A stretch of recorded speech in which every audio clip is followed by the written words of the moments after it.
as you probably know, Orbitz is a full-service online travel agent, and I think it's 450 airlines, over 65,000 hotel properties. So it's a pretty expansive set of choice that we've made available to our consumers. So as we look at, how do we compete and where do we really differentiate Orbitz, we really believe that we are much more nimble, much more flexible, and really are the low-cost provider. So when it comes to innovation and getting new product features out in the marketplace, we view things in weeks from start to finish, and a lot of that is because of our low-cost infrastructure that we run. I think if you look at our business, it's 7 days a week, 24 hours a day.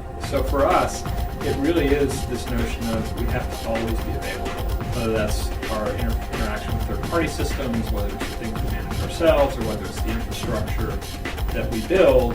We sort of engineer all of that for high availability. Our infrastructure has been mostly an x86 1U platform, Linux-based, all with Red Hat from the beginning. But a majority of our application infrastructure, which is WebLogic Java based, was all Sun and Solaris, as is the database tier.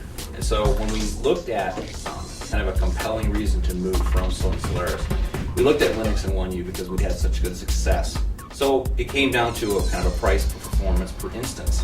The performance gains from Solaris and Linux were very large, in excess of 50%. If you look at an instance by instance performance, the reduction in cost was even more than that. It was probably more like 75 or 80%. 150 or so boxes is kind of an interesting migration to undertake in a company that's running. But because of the infrastructure costs going down so greatly, we were able to bring in really an entire application layer, build it, test it against our staging infrastructure, and then put it in place over a normal build weekend, and really remove the downtime that customers could have seen to a normal build window for us on a weekend.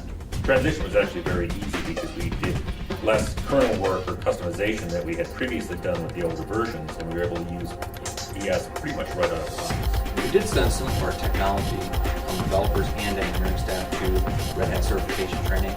So some of the people that did work on both the migration from an application standpoint and from the engineering side in the build process, we did send them to the Red Hat certification. We did make use of the technical resource that was made available to us, and that we now had a person who was dedicated to our account. So they were a valuable resource in helping us get through some of the idiosyncrasies of one version of Logic running on one platform to another version of Logic running on another platform. In this case, we were advantaged by Red Hat ES and having that resource available to us. And we can modify the kernels, and that is difficult if impossible to do with some custom OSs that just don't let you have the flexibility to do that.